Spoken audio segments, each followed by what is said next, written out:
back, on your family, on your history, many people will remember, and they'll remember all of the things that they're learning in the help that they're doing with their doula.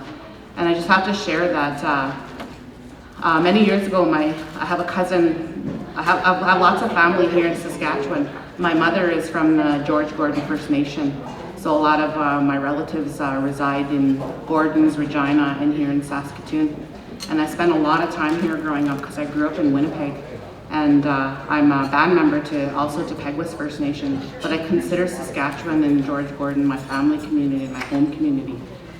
And several years ago, my cousin was doing her PhD. Her name is Dr. Miriam McNabb, and she works with First Nations University here in Saskatoon. And I helped her do some of the research, and I sat with her while she was interviewing, my mom, her brothers and sisters, and many of their cousins while they were still alive. There's many of them that have left since then, and they talked about their kukum. So it's my great grandmother, and how she was, the midwife, and there were several, in the area and in the community, and they birthed all the babies, and they cured, a lot of ailments and illnesses just with medicine from the land. And that was common. That was how we were brought into this world. And chatting with our elder Mary Lee, she shared with me that she was born in a teepee. So it wasn't that many generations ago that we had this knowledge and this practice instilled within us. And those things are still in our blood and in our memory, in Indigenous communities and beyond. So I just, it's always very touching to me when we do this work and we bring back, the unique way that we bring back our culture, our traditions, our language, and our ceremony into the practice, into the field that that we work in. So I'm very excited to introduce our keynote speaker. Many of you know Chief Cadmus Delorme from Cowsas First Nation here in Saskatchewan in Treaty 4 territory. He's a Korean Soto, and he's, of course, the chief of Cowsas First Nation.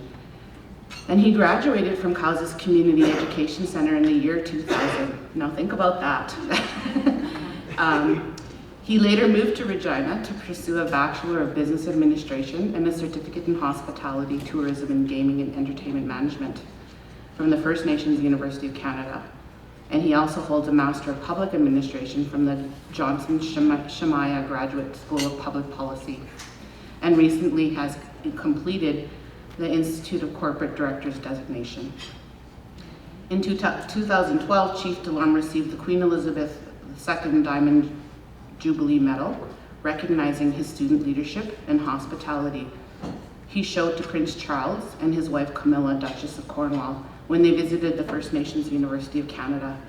And he was also named one of CBC Saskatchewan's Future 40, which celebrates the province's new generation of leaders, builders, and change makers under the age of 40.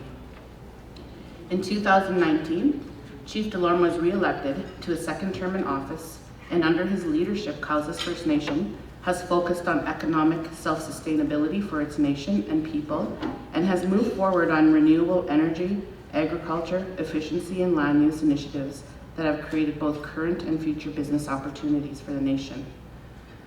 This past year, Chief Delorme faced one of the hardest moments as a chief when the Saulteaux and Cree First Nation made international headlines with the discovery of potentially 751 unmarked graves near the former Maryville Indian Residential School.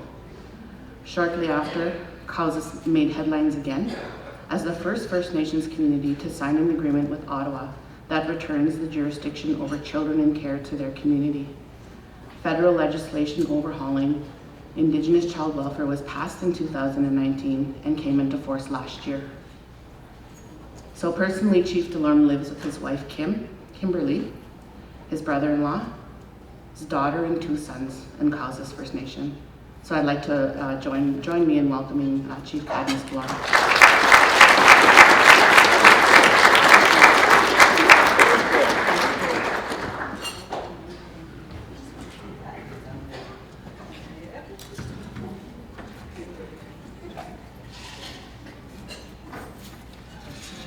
the Naskaman. Yeah, I think I just have it. Oh, you're talking this. Yeah, it's, yeah. Tapwe Poko Mio Kisagaw. It's a beautiful day. I thank Kateak for the beautiful prayer this morning and all of you here. This is my first audience presentation in almost 2.5 years.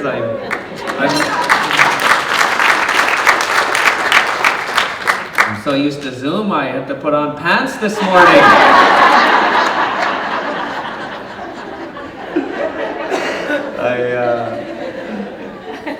I'm going to be presenting for about 50 minutes. I read audience, and if you start to tune out at 50 minutes, I want to tone her down, and I hope for a conversation.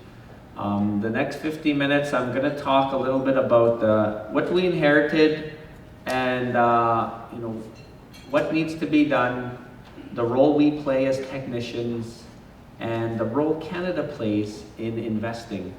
And I'm going to explain to you the journey Cowessess First Nation has taken in the last 3 years.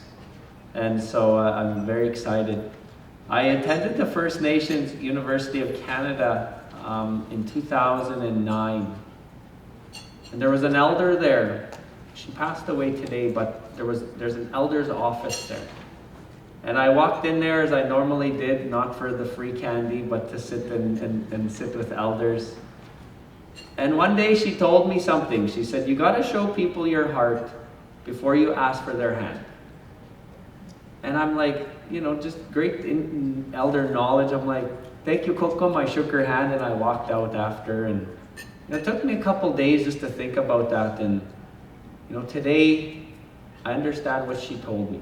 She said, if you're going to present to people, let them know who Cadmus is before you ask them to listen to you. Or in your case, when you're working with families, let them know who you are before you kind of have to tell them what to do. Show them your heart before you ask for their hand. That's a great Indigenous philosophy, ideology. And sometimes, we wake up and we're already 2 hours behind in our schedule. And this life is just so fast-paced. It's sometimes hard to enjoy, sometimes hard to just take the moment in. But it's that teaching that always keeps me grounded, is just make sure you show them your heart before you ask for their hand. And so I just want to tell you a little bit about myself. I grew up on Cowessess First Nation. My mom and dad met later in life. So my mom and dad both attended residential school. They had prior families, and then later in life they met, and I'm the only child from them. And so I have 9 siblings. So growing up at my house, you used to hear this, honey, your kid and my kid are beating up our kid.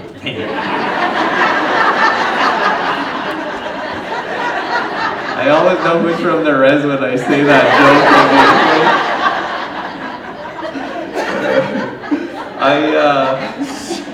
I had the blessed home fire on Cowessess First Nation to grow up there. I grew up with a mom and dad who, when my mother got pregnant in 1981, her and my dad made a patent. They said, let's let this child never come home to a house party. They made an agreement at that time. And so I'm 39 years old, and I've never ever seen my mom and dad do that. And I heard they were really good partiers, so I did. But my brothers and sisters did. I'm not here to ask for pity. I'm just letting you know, the journey that to stand here as an elected chief today and to do the things that we need to do. I always give praise to the ones that have supported me. And so growing up, my dad was born in 1948. And at that time, residential school only allowed you to get to grade 8, and that's it. And so my dad, after grade 8, learned labor. And in the 50s, early 60s, you were allowed to leave the reserve. My dad left, and he wanted to get a job. And so he lived in Regina and Calgary, and at that time, racism was at an extreme high because First Nations weren't normally welcomed off the reserve because it was something new. And so my dad every day had to fight just to be Indian, and he just kind of had a real tough time. I was born in 1982, and by the time 1992 came around, I started golfing, this sport called golf. And my dad would take me to every non-Indigenous junior golf tournament in Saskatchewan. And I didn't like it because there was no cousins around. I'm so used to being on the reserve and just seeing cousins and all this, and I'd be the only First Nation person there. And the next weekend I'd be like, Dad, I don't want to go. And my mom would be like, come on, Bruce, he doesn't want to go. My dad says, get in that car, we're going. And so I lost the first 20 golf tournaments. I won the 21st. I won the 23rd, I won the 24th. And before you know it, my dad and I would pull into the parking lot of these non-Indigenous golf tournaments, and you could just see the parents and golf. Oh, Cadmus is here. I'm like, cool, I kind of like this now, eh? And, today, my dad passed away of dementia 2 years ago, and he got to see me be a chief. But my dad is a residential school survivor, and he had a tough go. He wanted to show this province that an Indigenous person could win where Indigenous people are not normally seen. And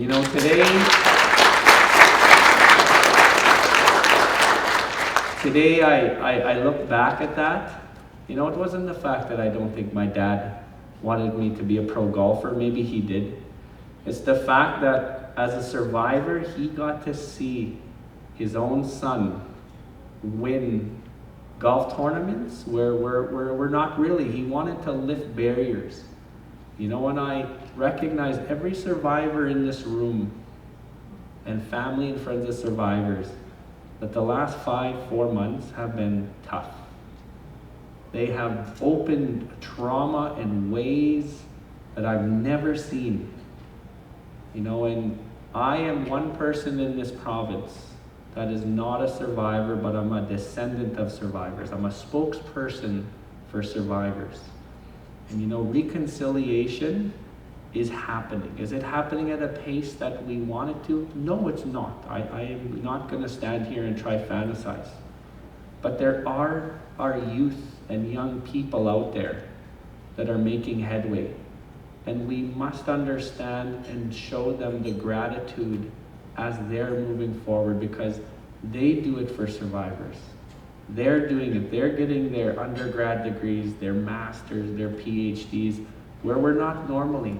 And some of you in here are those people. And so I just wanted to let you know that, my presentation today, I'm going to really show you some good Indian humor. I'm not going to shy away from that. But we're also going to talk pretty tense. I'm going to get very tense in some of my conversations. And no means do I want to trigger anybody in this room. I call it tension and release. It's a good old Indian way of doing it. You talk about something so tense and you say something really funny, and then we all release it, and then we talk again. And so I want to move over to my mother. I just want to give credit to my mother. So my mom was the kind of person that made her kids feel like champions. And my mom, I grew up in a very love home. We weren't money rich, we were just love rich. The humor was there, and I sure felt the intergenerational trauma, especially when I understood what it was later in life. But I just got to tell you one quick story about my mom in my opening here about showing my heart. So in grade 5, I went to track and field in school. My mom was a teacher's aide at the time, and so taking off a morning working hourly wage impacted our income in our home. But her number one athlete was about to do track and field, so she took the morning off. By 11 a.m., I had 5 purple participation ribbons sitting there. And her number one athlete, in Cree we say mit the way, was kind of pouting. And this little girl come running by. My mom tells this story so much funnier than me. This little girl come running by and she had 4 red ones, and my mom stopped her and said, "How much for one of your red ones?"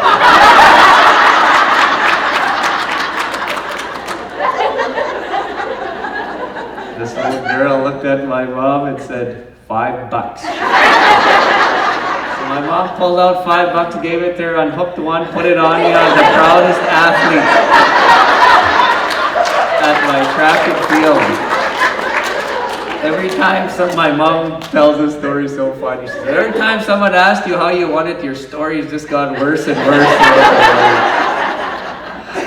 I'm not telling you to buy your championships, but you know, I lived in a home where my dad pushed and pushed and pushed us, and we lived with a mom who just made sure we always woke up and felt like a champion. You know, and those are things that, you know, here today, you know, I just wanted to let you know who I was. You know, I want you to put your shield down because I'm going to put my shield down. Now, I'm going to talk a little bit about child welfare and the journey Cowses has been on. But, you know, before that, I just wanted to talk about where this country is right now before we get into the meat and potatoes of what I'm here to do. You know, 4 months ago, Cowses, we always knew there was unmarked graves. We always knew, even as a kid. My mom and dad used to say, don't go play over there, there's unmarked graves. We always knew. And we planned to do our rejuvenation 2 years ago, and then COVID hit. And then so we paused it, because the technicians had to come from off the reserve with their penetrating radar system. And we said, there's no vaccinations, just stay away. We were going to start June 1st. That was our goal, to start June 1st. Kamloops and Chief Kashmir came forward at the end of May. And it just like triggered Canada, it triggered Indigenous people. And then we were like, well, what are we going to find? What are we going to understand here? So we started June 1st at where Maryville was. And we bought a pack of flags from Home Depot. They come in 200s. And we started. And within the first day, our little pack was done. I'm like, oh, okay, so we bought another pack. The next day, that pack was done. And then by the time the 5th day came, we were like, holy cow, like, is this real? Like, is this like... So then we started asking elders and asking the technicians, like, are we like really getting this? And you know, when we had to tell our story, the first thing we did is we told the elders in the community. We did just a private, confidential Cowses meeting, and our number was already there, 751.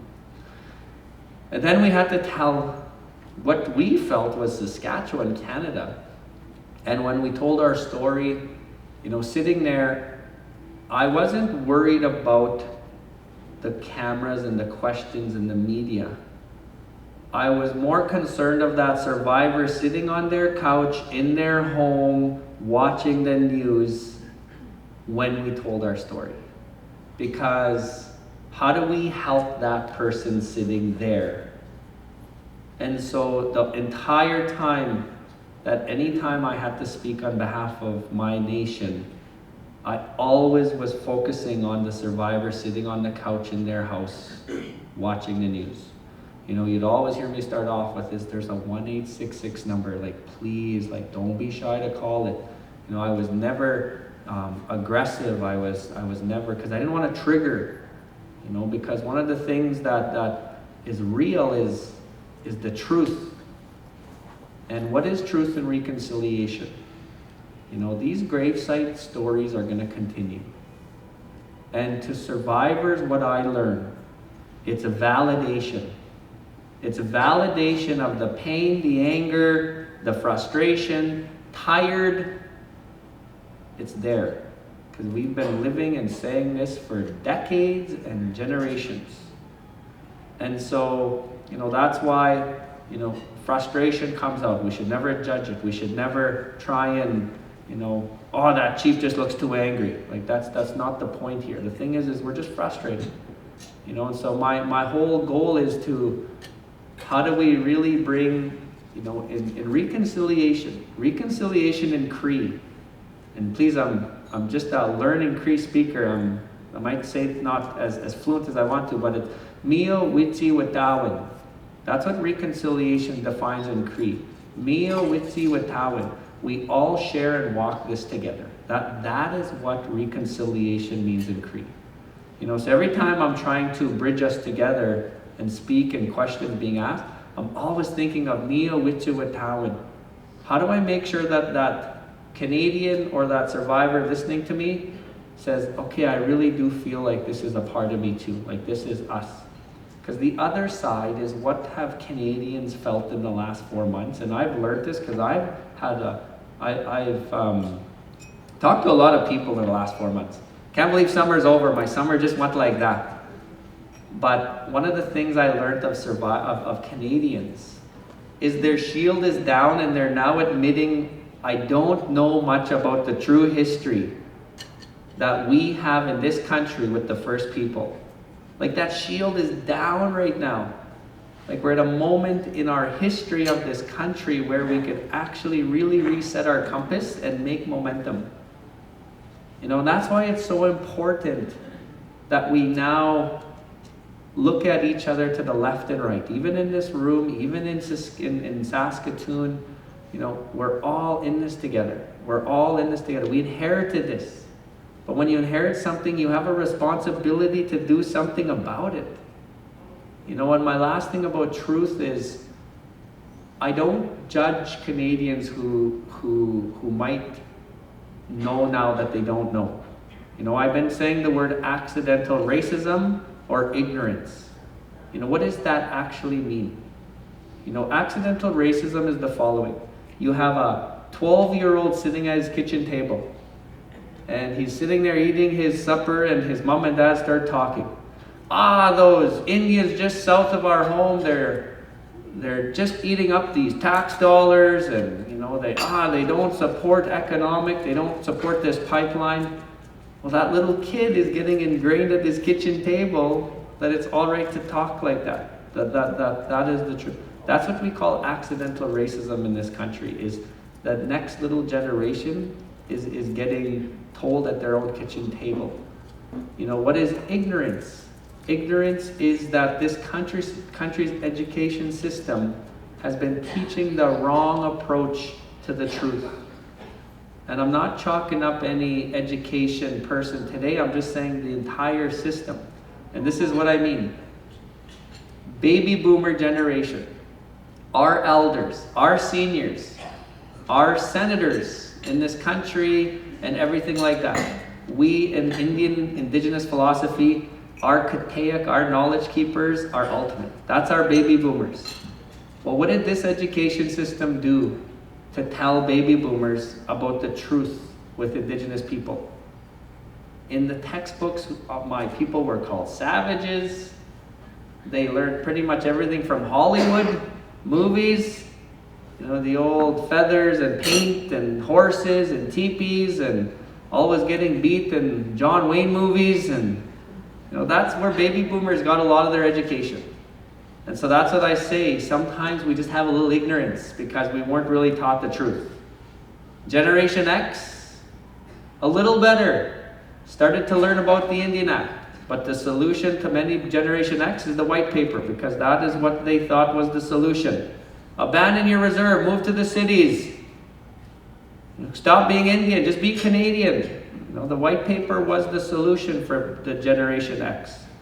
There's a little bit of ignorance there, and that was our education system.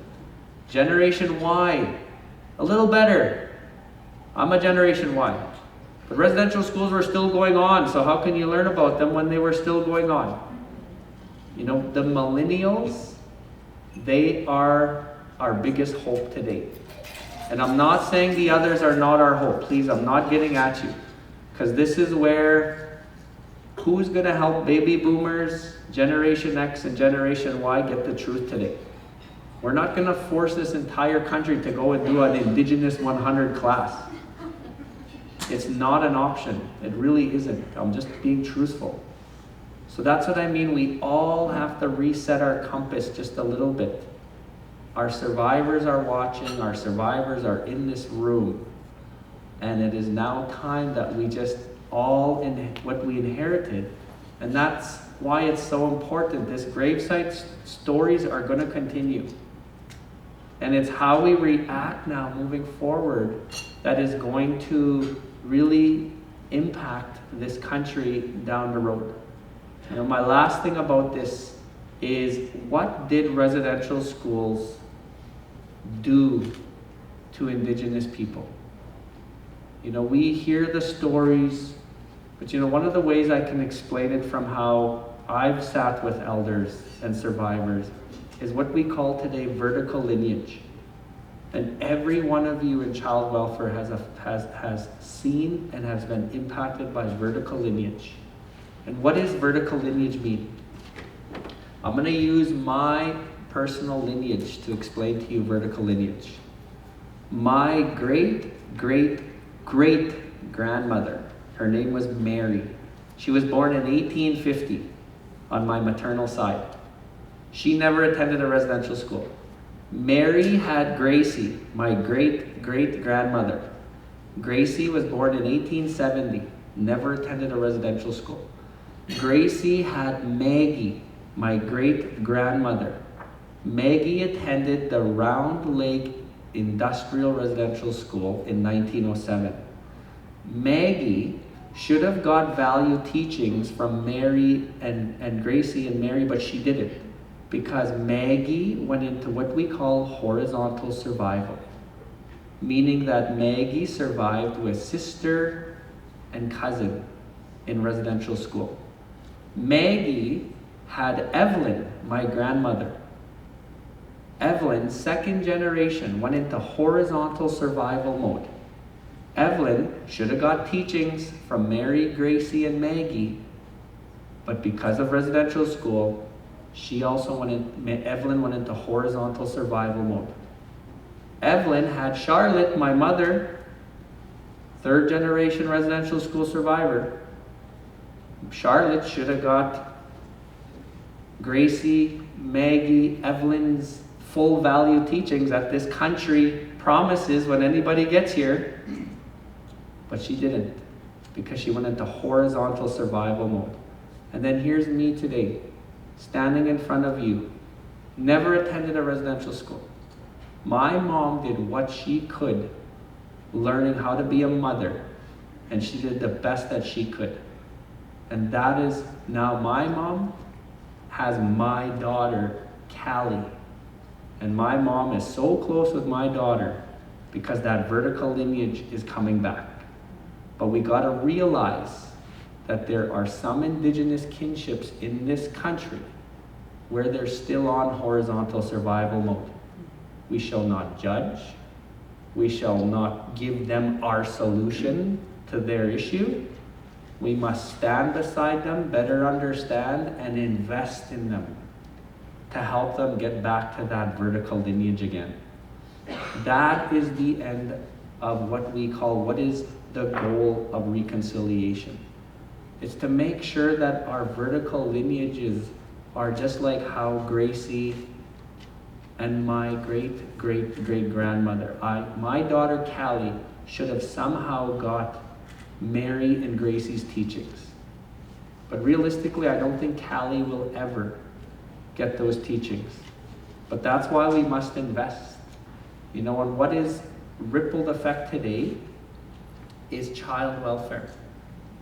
You know, what is happening today after residential schools closed in 1996? You know, I visit houses and people in jail. I visit inmates, pre-COVID of course. And I just love visiting inmates because I just sit there and I'm like, I'm not here to ask you why you're in here. I'm just here to just see how you're doing and let you know you're valued and what can I do to help. You know, in Regina at the provincial jail, there's this elder there, and she's been there for 10 years. I don't know if she's still there. I haven't been there in about 2.5 years, but she was there 2.5 years ago. I asked her one day, has an Indigenous man ever been rude to you? Because one of our Indigenous ideologies is you do not disrespect Kokam. And she told me, I have dealt with it. Is she gonna go like it's a short-term house? One of them I was at, and I'm like, is she just gonna go to another short-term house? Like what's going on here? And then I told my wife one day, you know what, we should put our list on the emergency home. So we did. And my wife and I had no kids at the time. And we brought home our first. And then we brought home our second. And then we brought home our third. And we're raising a 10-month-old, and my wife says, 4 is good. No more. She said, please, no more. So, my wife and I raised 4 beautiful children. And I did the Pride training because their ministry. I have changed, and I'm just being very open. We have not held a social worker for more than 4 months at a time. And how can we as a parent, I'm just being open with you, please, I'm not saying this is right, but how can we build a relationship with the actual parents of our kids who are the ministry when the social worker changes every 4 months, and then Kim and I have to tell them all over again, a new one. You got a new social worker. It's like kind of a norm to us now. You got a new and I'm like, the end goal is how do you just stop calling them social workers, start calling them aunties and uncles, start bringing in your kokoms, and that's what led to what Cowses did in Bill C-92. I'm going to switch my gears here to Bill C-92. In 2018, it was just about the end of the year, one of the grandmothers on Cowses texted me and said, come over, Chief. And right away I'm like, oh, I'm either in trouble or she has an idea. So I went over there, and we broke bannock and had tea, and she started talking to me about her granddaughter. And her granddaughter got apprehended, and she's like, I don't know, Chief, I can't raise my granddaughter, but I don't know what's going to happen with my granddaughter.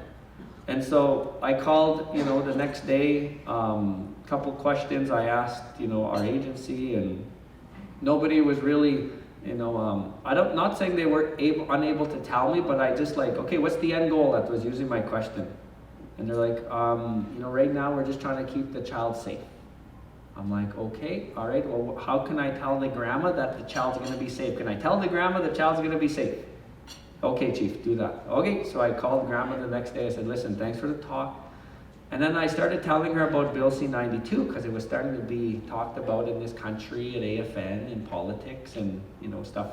And so I told her about it. And she's like, Chief, I think we need that, she said. Okay, is that you telling me that we need to restructure a new relationship, a new way? Yeah. So I took that as a mandate, and that's how we kind of started this. I brought it to council. They said, just don't mess up, Chief. That's all council told me. I was like, okay, all right, I'll try not corner us and mess up. A year later, we started to get very nosy with all of our files on Cowses, all of our children in care. We didn't even know how much children in care we had because every province had their own data system. I'm not saying which ones work and which ones don't, but Alberta, 2 hours we knew where all of our children were. Saskatchewan, about a month. BC, still unknown. Like, that's just these data systems across this country. Every province has their own approach. And I'm not chalking up provinces, please. I'm not. If you're from the province, I'm not saying you're not doing good. I'm just giving you, the data system approach. And so we had this case, and this is what truly motivated me to never take the answer no. I have this philosophy: you don't get mad, you don't get even, you just get what you want. And I always tell myself that when someone's trying to piss me off in a meeting, I'm like, don't get mad, don't get even, just get what you want. So I'll remind myself that's my own motive. And I asked this file, like we're sitting across the table from, and they're like, yeah, would you like to come to an aging out ceremony next week? I was like, okay, cool, like what's the file? What's he doing? Well, he's 21, and I was like, okay, like what's going on? What does he do? Does he go to university? Well, no, he's on essay. And I'm like, what are we celebrating?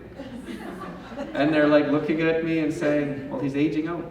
So you're telling me we relied on you to raise one of our children, and the best you can do is walk down to the SA office and put them on SA? What are we celebrating? I asked them. And, like that case alone made sure that we did this right. And I know it's really tough right now. A lot of you are agency technical people, and Bill C-92 can come across as a little scary.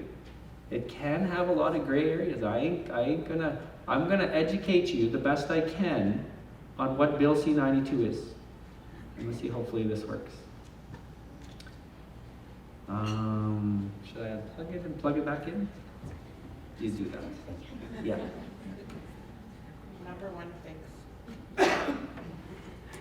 I totally lose track of time, so I gotta make sure. It worked earlier, then I shut off the computer.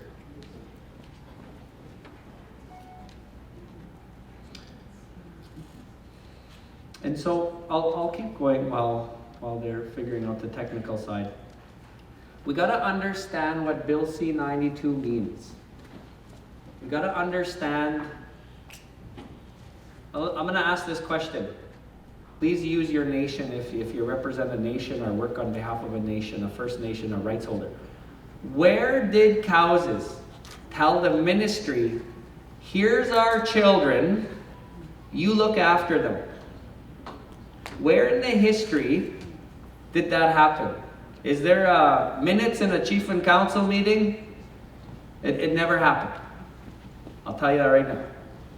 And why does the ministry state that they have jurisdiction over First Nations children when we have a right in this country and our inherent right to raise our children? Where in the history did that happen? I'm going to tell you where it never happened. I'm going to take you on a quick little 2-minute history journey. If you're going to tell me I learned this in 100, please, I'm just revamping you. Doctrine of discovery. The Papal Bull. There was this fictional game in Europe saying if you show up to land where those people don't pray to who we pray to, don't have fences around their homes the way we have fences, they don't grow their food the way we grow, they are uncivilized people, that's unconquered land, and if you put a flag down, you win this game called Doctrine of Discovery. Columbus did it in the Bahamas. Cartier did it down the Hudson. And so underlying title, when I say Doctrine of Discovery, I'm saying underlying title, and it leads to child welfare. I'm just letting you know.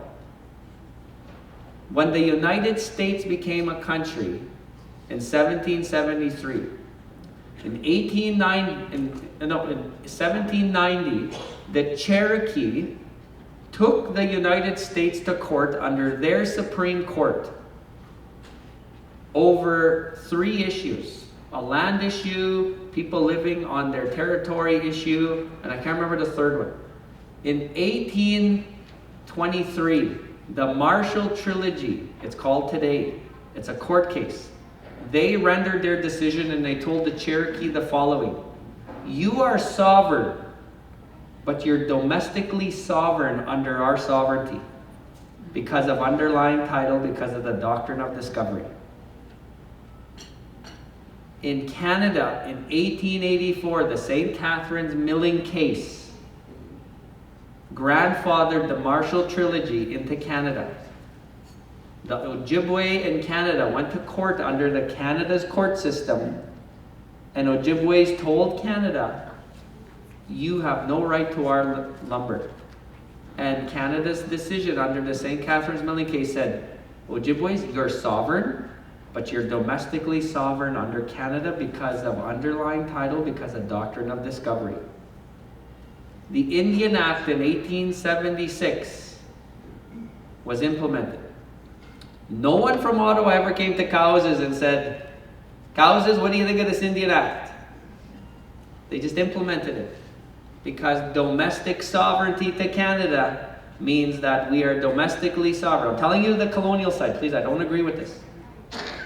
In 1951, the province of Saskatchewan told Cowses, we have jurisdiction over your children because of Section 88 of the Indian Act. No one in 1951 came to Cowses and said, Cowses, do you think we can take jurisdiction over your children? It never happened. They took the Indian Act of 1876, where someone never came to Cowses and asked us. They took Section 88 in 1951, and said they had jurisdiction over Cowes' children. And in April 1st, 2021, Cowes stood up and told the world, we have never rendered our sovereignty, and April 1st, Cowes has 100% jurisdiction over our children and care.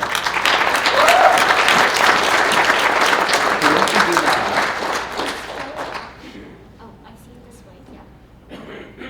And then, All right. And so that's why you got to understand what Bill C-92 is. Because Bill C-92 is a colonial law. It's a Canadian law. But think of it like this. Think of two canoes going down the river. I'm not trying to teach you the wampum belt. I'm just going to teach you from an ideology here. Two canoes going down the river. One is Cowes', and please put your nation there if you represent a nation or you're a nation member from or representing. The one is Cowes', the other one is the Crown, Canada, the province. This is what my signatory chief to Treaty 4 envisioned. Two canoes going down the river. Every generation we were to exchange a child to make sure that that child from the other canoe knew the ideology of that canoe and give them back when they're adults. Every generation we would do that, we would always flow down this river as long as the sun shines, grass grows, river flows.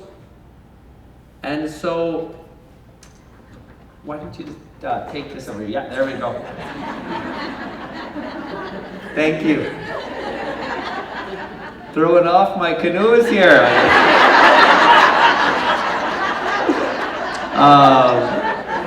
Where was I? Okay, so we were to exchange a child every generation. That didn't happen. 2 years after Treaty 4, and I'm Treaty 4, 1874, the Indian Act was thrown in our canoe. And the Indian Act had one purpose: to imprison the minds of Cowes' people so that women don't play a leadership role, that we don't no longer use our governance structure, that we are micromanaged from birth to death based on what Canada feels the best interest of Cowes' people. That's what the Indian Act did. 23 years later, the residential school was thrown in our canoe. And the residential school was there for 98 years. It had one purpose: to brainwash Cowes' people so we don't understand the purpose of a braid. We don't have that vertical lineage anymore. That we no longer speak our Naheawan, Anishinaabe, and languages. And so the Cowes' canoe fell behind. Today we fell behind. Today our people have duct tape and we're covering up our holes. We give each other cups to try to take out some of the water. And we're not asking Canada to slow down their canoe. We're asking Canada and the provinces invest in our canoe because we inherited this to let us catch up to where we're supposed to be. And this is where Bill C-92 comes in. Bill C-92 is in the Canadian canoe. Section 35 of the Canadian Constitution is in the Canadian canoe. What Cowes' did is we created our own child welfare law called the Mio Pima-Tisuan Act. Hang on, so make sure you're not privy to top secret chief stuff on here. Make sure I know what's on the screen.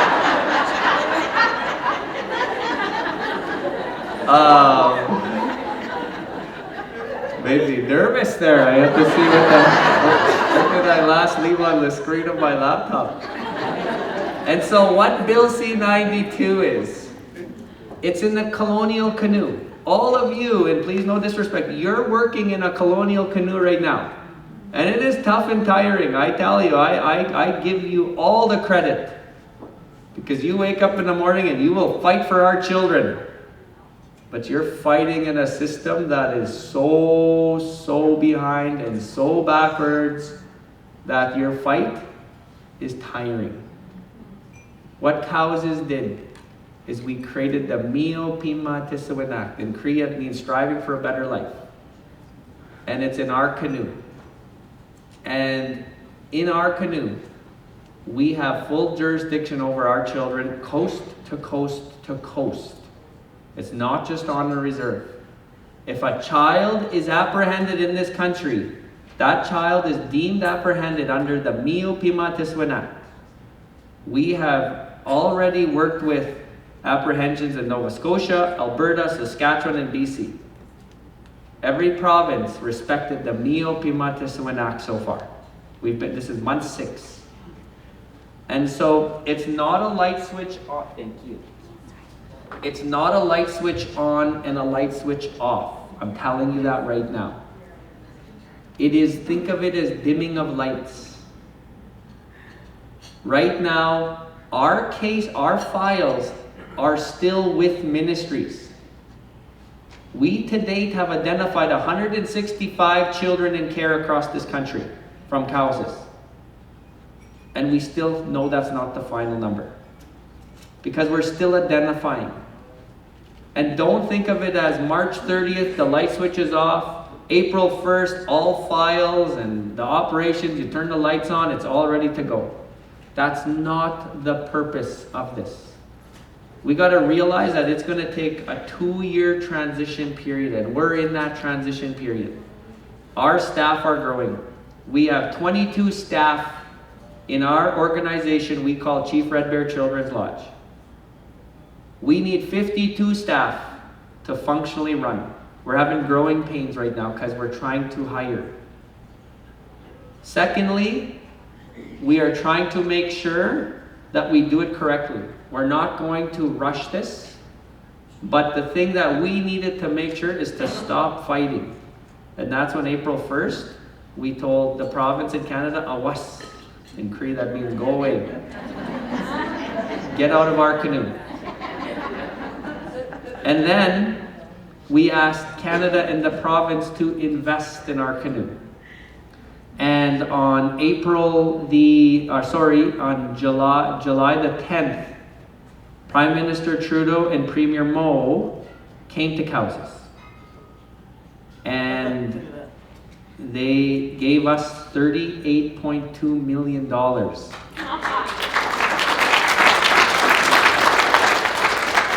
For 2 years. I'm going to get into the details, but I got to tell you a funny about this picture. So I just gave a speech, and Justin is a very personal guy. If you ever meet him, he's a real personal guy. And I had no notes. I just stood up there, and Premier Moe and Prime Minister Trudeau, they both had their nice little copied speech. And I just walked up there, just all with my headdress, and just gave a mic drop speech. I thought it was pretty cool myself. And so anyways, I was walking back to my seat, and there was Justin, me, and then Scott Moe from the province. And Justin stood up, and he shook my hand, and then he pulled me in, and my first instinct was to put my hand behind him. And then the media took this picture. And so my wife and I were laying in bed that night, and she shows me this picture. And I barely looked at my phone all day, and I didn't see it. She's like, oh, I wish you looked at me like this.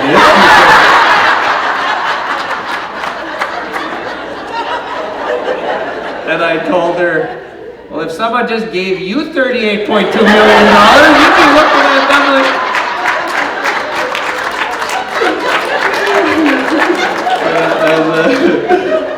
I told my wife, you gotta put that on Facebook. You gotta put that on Facebook. We don't put our personal life on Facebook too often, but she put it on Facebook. I think it was the best posted for a long time.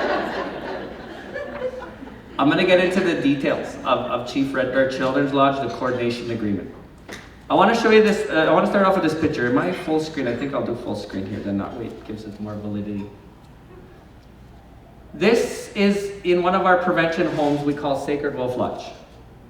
Every child, we believe, should have a teddy bear at some time in their life.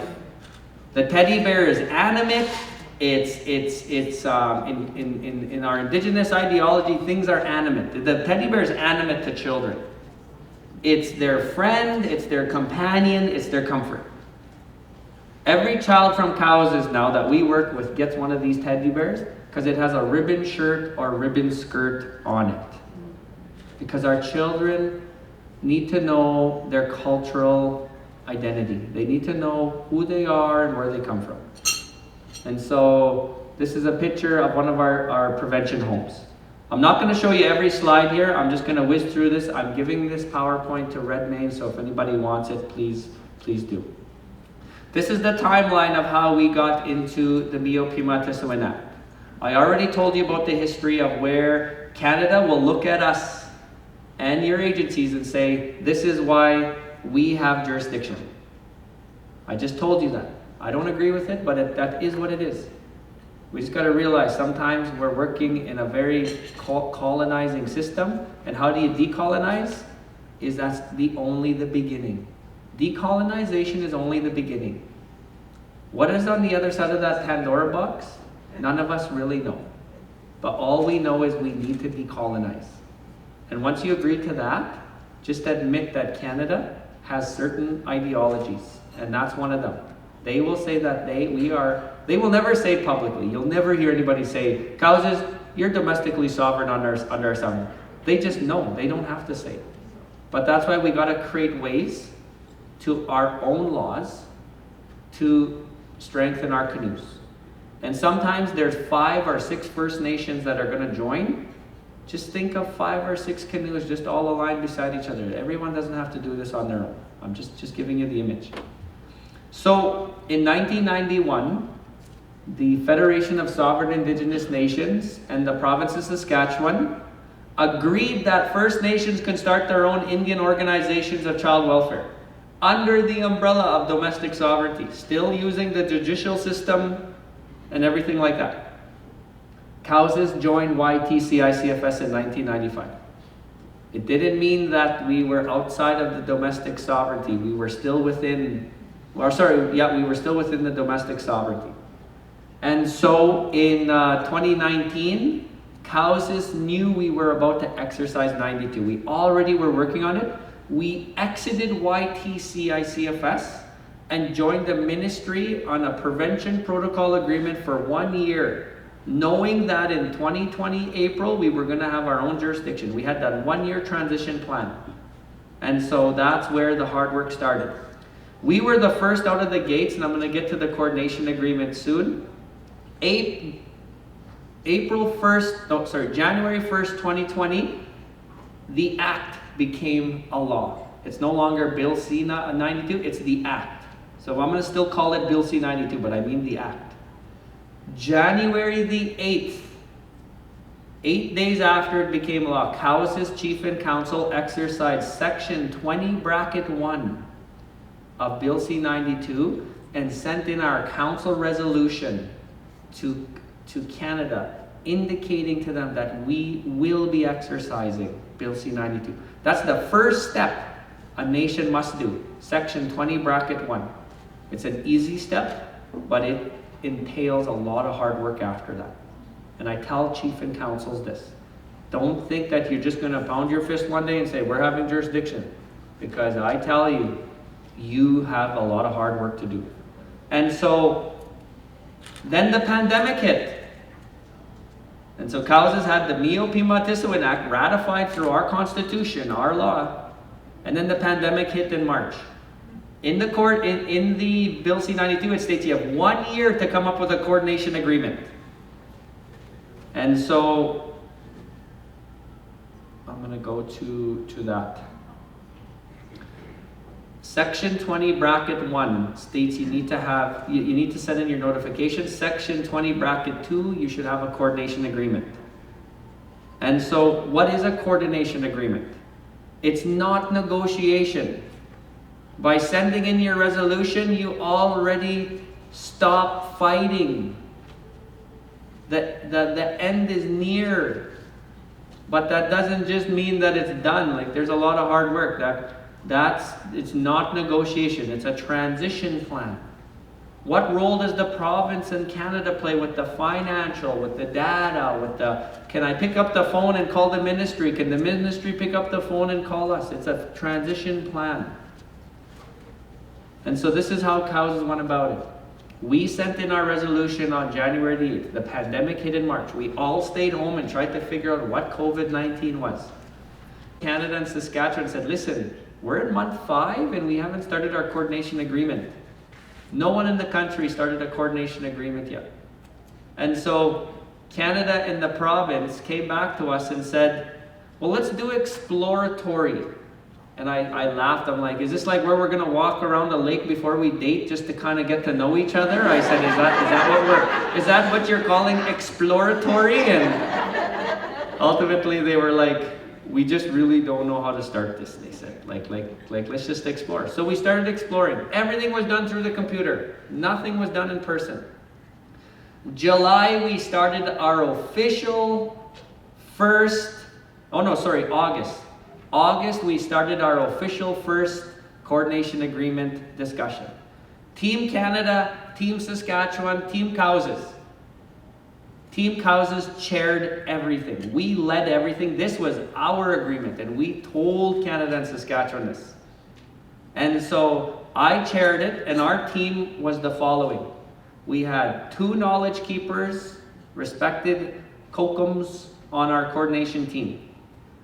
I knew we needed someone to understand the province, so I picked up the phone and called a lady by the name of June Drowdy.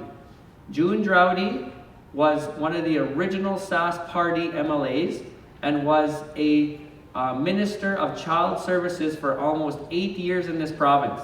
She retired. She was a grandmother at her home in the town she served.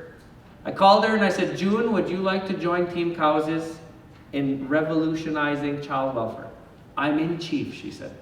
And June was amazing. She would always keep Premier Mo and all the cabinet 2 steps ahead. She'd always keep us 2 steps ahead. She was that liaison. And so every time we got into too technical stuff with the bureaucrats of the province, I would just look at June and I'm like, okay, call Premier Mo, like we're spinning tires here. And so she did that for us. It was amazing.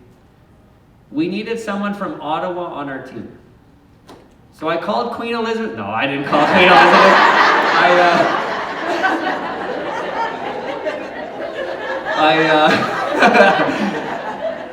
There's this guy in Ottawa. His name is Dennis.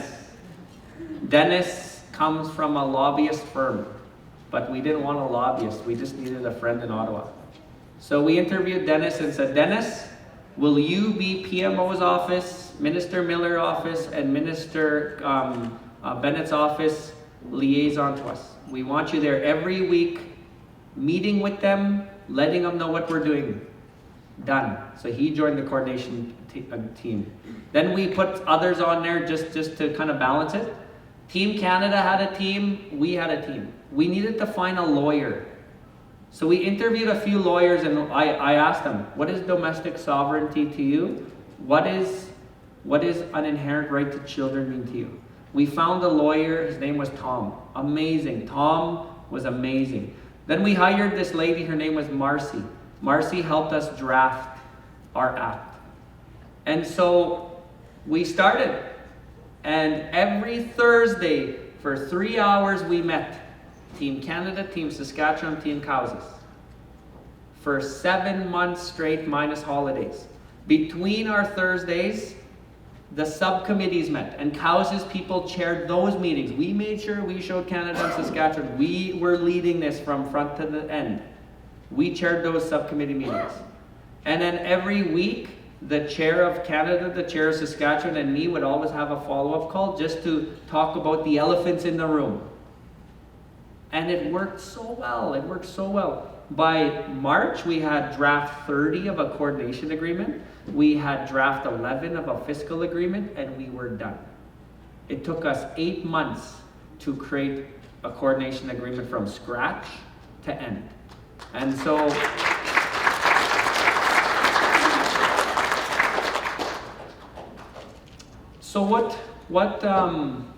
what work was needed in a coordination agreement? Well, this is what is in our coordination agreement. It starts off with an opening prayer from myself. You know, it's our coordination agreement. The first thing we said, if we're decolonizing, we ain't going to start off with, therefore be it resolved that. It starts off with our coordination agreement, and if you know why, it's not a public document, but I mean, if anybody tries to twist my wrist, I'll send it to you. The coordination agreement starts with the following. It starts off with a prayer story, and it's quoted by myself. It talks about how Cowses, there's a soul flame right now burning in our spiritual world. And every one of us walking this world get a little bit of that soul flame put here, and when we end this life, that soul flame goes back, because that's where creation starts for us. Then it talks about how Cowses has never rendered jurisdiction over our children in care. Then it talks about how Canada and the provinces tried to colonize us. Then it talks about at the end how, like a braid of sweetgrass, Saskatchewan, Canada, and Cowses all play a role in making sure that Cowses asserts our jurisdiction. That's what it starts off in our coordination agreement. And then it talks about the nature, the scope, Cowses' rights, asserting our rights. It talks about continuing application to make sure other program fundings don't be affected. We made sure that sharing of data was open conversation. That's what a coordination agreement is. You know, one of the scary things I heard is somebody said, well, doesn't Canada ask you to sign a confidentiality agreement to do this? It was actually Cowses that asked them to do that. It wasn't Canada. Because we started recording every coordination table meeting. And one of the lawyers from Canada asked, well, who sees this recording? I'm like, nobody, just our note taker. She listens again to make sure we didn't miss anything. Well, how do we get assurance that, you're not going to go take this to the media? And I said, well, let's sign a confidentiality agreement. And so Canada doesn't ask anybody to sign a confidentiality. If they do, I mean, it's probably because you're recording your meetings. I don't know why, but we brought that up. And so at the end of our coordination agreement, Justin Trudeau, Scott Moe came to Cowses, and we signed. It was a beautiful day. $38.2 million. What is Chief Red Bear's Children's Lodge? This is our organization. Chief Red Bear Children's Lodge, we have three aspects to it. The yellow is just like any organization, your HR, your finance, everything like that. The only difference in ours, in our HR policies, we have a decolonization policy, because all our workers are coming to us who have only learned to fight for children, understand that the judge has the final say, and that, what role does the ministry play? Like, that's how we're all taught about child welfare. Well, under Chief Red Bear Children's Lodge, under the Mio Pimatisuan Act, the CEO has final and binding authority to remove a child. She doesn't have to go to a judge. She doesn't have to go to the chief. She doesn't have to go to the board chair. If she deems the best interest of the child to remove that child at 7 p.m., she has final decision-making power. That's what the Mio Pimatisuan Act states. Because we got to learn to make our decisions fast for the best interest of the child. But the thing is, how do we make sure our staff that are joining us are decolonizing themselves? So that's a big difference in our operations. The red is prevention.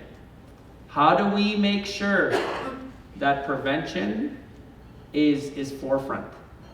And so we have a job finder and a coach on our team, because every child should wake up and watch their parents get ready for work sometime during the week. That will help a generation so much in a home. We also have prevention homes, where if a family is at the edge of getting their child apprehended, the entire family moves into this home for 3 months. And we trained 6 kokums, grandmothers, to live in that home with them in shifts. So our kokums are now busy at home. They wake up in the morning and they have a duty they love. They go spend their 8 hours there, and they're kokum to the family. They help mom cook lunch and supper with the children to get that bonding going. They help before bed, put your technology away, and let's just sit down and let's just have, a good little family discussion. Let's have some, stories from today. These kokums are helping mom with vertical lineage. So prevention, we have so much approaches what we're doing. The green is protection. Unfortunately, when cases open for the best interest of the child, sometimes children have to be apprehended. And one of the things we did is we trained kokums to go knock on the door, sit at the table and tell mom and or dad, you come with us tonight. Kokum will stay here to make sure the child sleeps in their bed, wakes up in the morning, goes on their own bus, and we will put you in a hotel, and we are going to work with you immediately to try and make sure that we connect you back with your children, but you can't stay here tonight. You stop the trauma right away. So that is what I mean when you have Bill C-92. You can recreate all these dreams. A lot of you have probably been shattered for years, and your ideas. That's what Bill C-92 is. It's optimism. But I'm going to be real. It has some political influence. And before I get into the last thing of my presentation, I just wanted to explain to you how Houses, we took politics out of this. We know there's a loss of control in politics on Houses. So we had the people of our citizens ratify a law, so no chief and council can change it. The people ratified the Mio Pimatasuan Act.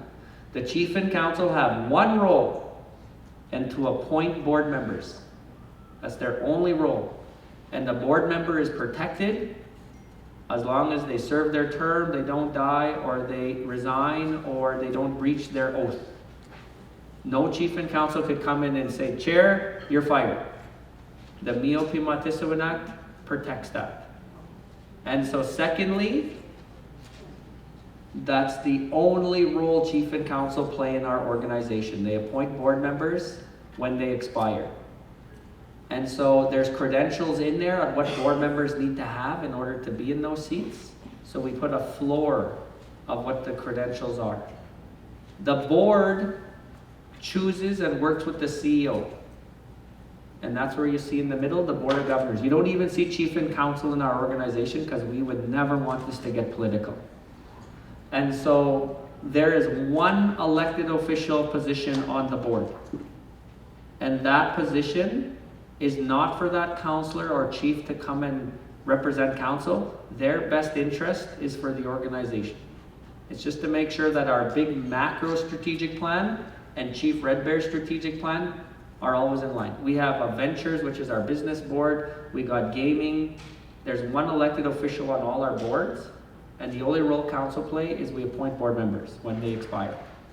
And then lastly, the board is a strategic-minded board. There are Indigenous and non-Indigenous people on our board. We're not, going to be ignorant that we know there's some great people out there. And so lastly, the board works and chooses the CEO, and it keeps it in a good governance structure. And so, it's 6 months in, and it's working. So, I think that is probably one of the biggest fears today is, well, where does this leave us as an agency?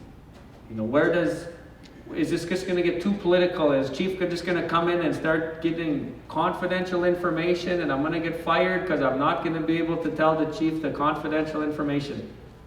That is why you got to make sure that we understand this. And, I can't speak for your Chief and councils, but, that's something we recognize. My absolute last thing. So halfway through, somebody asked a question and said, Chief, who's our judicial system? Is the court going to be? And I'm like, well, we can't talk tough and sovereign and all of a sudden tell the judge to come in. I'm like, kind of depletes the purpose. So we assessed a few tribunals in this country and we couldn't find one that aligned with us. So we created our own. Eagle Woman Tribunal. This is a picture of 5 grandmothers breaking ground on one of our prevention homes on Houses. What is Eagle Woman Tribunal? I got to read word for word because it tells a story.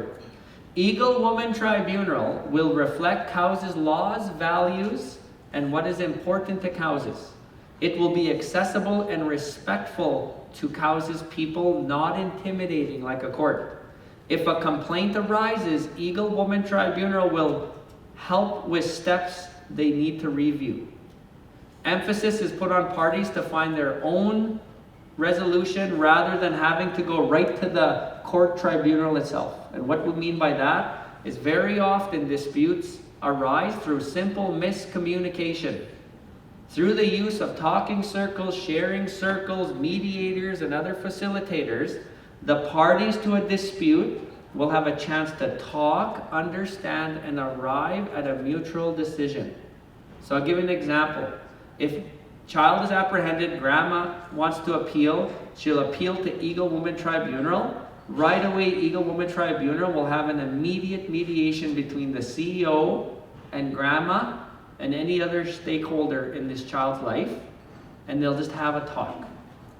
You know, one of the things our CEO, Eva, told me in passing in governance, she's like, as long as I'm here, Chief, and I'm CEO, I don't think we'll ever use Eagle Women Tribunal. She said, I will always make sure that I try my best to understand the situation. She said, I was just telling you some side notes.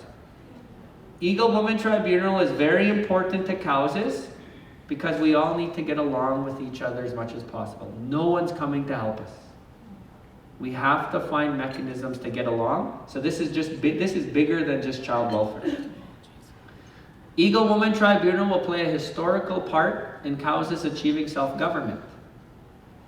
If matters cannot be resolved in a mediation and a hearing is required by the tribunal, the process is different than the courts. Specifically where it involves the best interest of a child, so remember that, the best interest of a child, our tribunal is an inquisitorial approach, meaning you're a part of the investigation, rather than an adversarial, which we're used of right now, where it's a referee system. Our adversarial that we work in right now, that you work in right now in the adversarial, each party has the burden of bringing its own evidence and making its own judgment. The judge sits there and takes a passive role and listens mostly, and whoever has the best lawyer or does the best job bringing evidence forward usually wins. Well, that's fine when the parties are equal, but what happens when grandma, who's living check to check, is sitting in a court beside the CEO who has a budget for legal and has way more information? Who do you think normally wins in that case? The director or the CEO? And I'm not trying to say that happens, I'm just saying it's imbalanced. What we're doing is the tribunal itself is responsible for gathering the evidence, sitting with grandma, sitting with CEO. If they want to bring lawyers, they can, but the Eagle Women Tribunal's administrator does the evidence collecting, make sure all the information is there and it's fair to tell the whole story. This approach eliminates power imbalance and should result in the best interests of the child. That is Cowses Eagle Women Tribunal. We 100% took Canada and Saskatchewan out of our canoe. Right from investigation to making sure appeals are heard. So that is Cowses First Nation, the Mi'o-Pima-Tisuanak, Chief Red Bear Children's Lodge, Eagle Women Tribunal. I thank you very much for listening to me today.